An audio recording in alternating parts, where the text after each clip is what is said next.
Hello students, chapter 15 probability हम पढ़ रहे थे। एक्सरसाइज 15.1 कंप्लीट कर चुके। इसमें जो ऑप्शनल एक्सरसाइज है इसमें भी कुछ बढ़िया और इम्पोर्टेंट क्वेश्चंस गिवन है, तो अभी देखिए हम इनको सोल्व करेंगे। अब इसमें कहता है two customer Shyam and Ekta are visiting a particular shop in the same week. Each is equally likely to visit the shop on any day और on any another day. Shop open रहती है ट्यूसडे टू सैटरडे। अब probability पूछी है भाई कि वो same day जाएंगे, वो कंसेक्यूटिव डेज पे जाएंगे या फिर वो डिफरेंट डेज पे जाएंगे। अब ये प्रोबेबिलिटीज हमें बतानी है। अब उनकी अपनी चॉइस होगी कि कौन किस दिन जाएगा। अब सेम डे की अगर प्रोबेबिलिटी पूछे तो अब देखिए भाई 5 ये टोटल इवेंट्स है हमारे पास 25। अब 25 में से सेम डे की देखिए कौन कौन सी इवेंट्स हैं। दोनों ही ट्यूसडे को जाए, वेडनेसडे को जाए, थर्सडे को, फ्राइडे को या सैटरडे। तो 25 में से कितने केसेस है कि वो सेम डे जाएंगे? 5। तो ये हो गया 1/5। फिर का कंसेक्यूटिव डे का मतलब होता है कि वो दिन और उससे अगला दिन।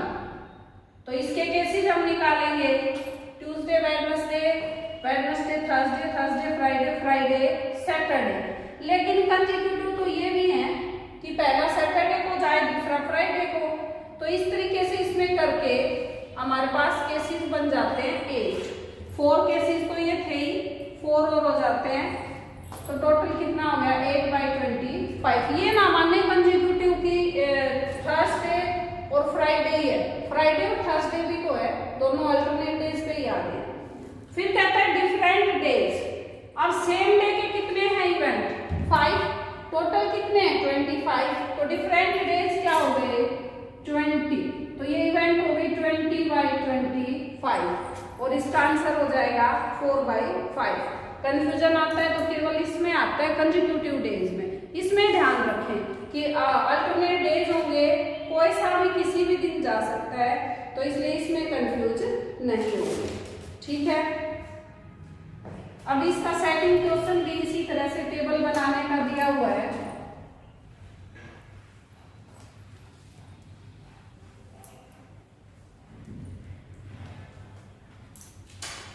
अब इसमें सेकंड क्वेश्चन में 1 2 2 3 3 6 7 एक डाई पे नंबरिंग इस तरीके से दी और फिर उसमें कुछ स्कोर दिया और हमसे उसकी प्रोबेबिलिटी पूछी है। डाई पे नंबर्स हैं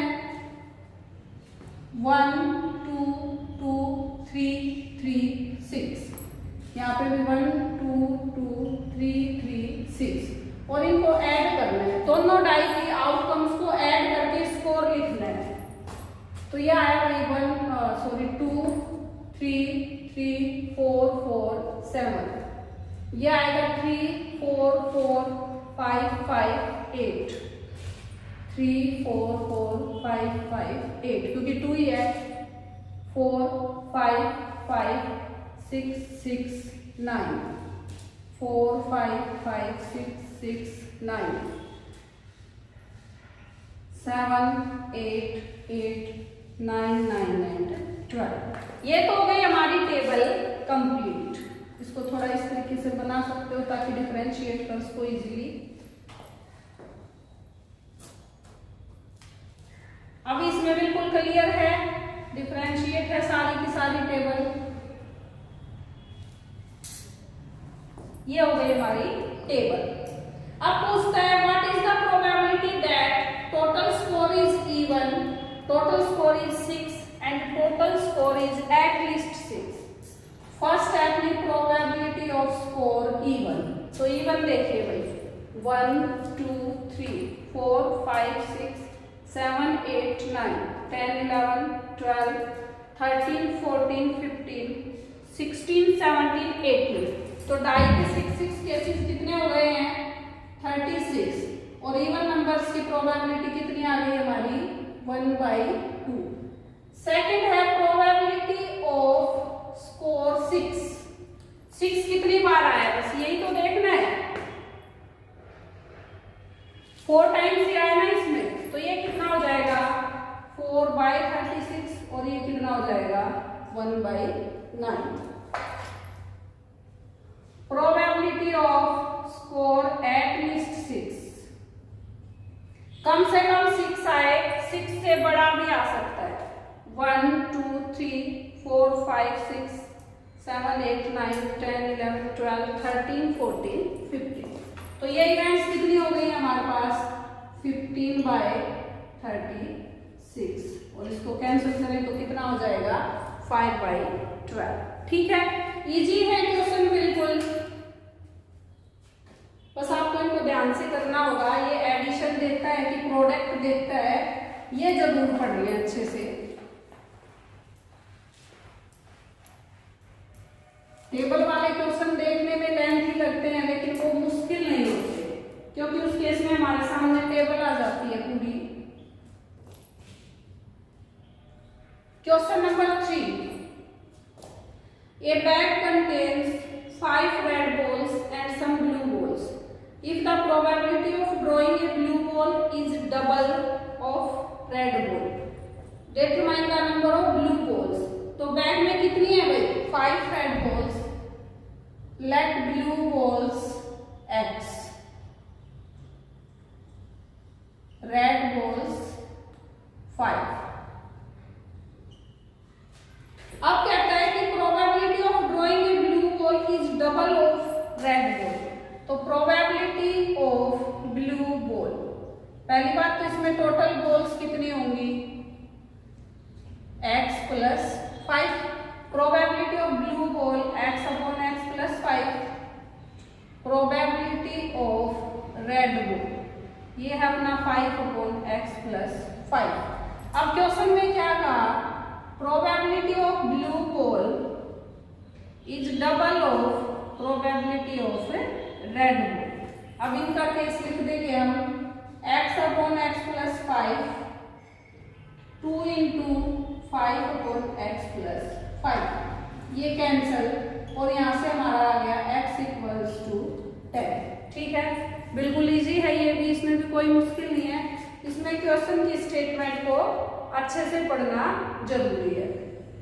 अभी देखिए भाई क्वेश्चन 4 में गिवन है. A box contain 12 balls out of which x are black. If one ball is drawn at random from the box, what is the probability that it will be a black ball? तो अभी यहाँ से probability of black ball क्या हो जाएगी? x/12. फिर का 6 more black balls are put in the box. The probability of drawing a black ball is now double of what it was before. 6 more black balls. तो अब new case में black balls कितनी हो गई? x + 6. Total balls कितनी हो गई? 18. अब probability of black balls x + 6/18. अब जो न्यू प्रोबेबिलिटी है ब्लैक बॉल की वो हो जाएगी double into probability of black ball old वाली जो पहले थी. Probability of black ball is double of probability of black ball before. तो ये हो गया 2x/12. x + 6 2x/12 × 18. कैंसल किया. x + 6 = 3x. x की वैल्यू यहाँ से कितनी आ जाएगी? 3 आ जाएगी. और यही हमारा आंसर होगा.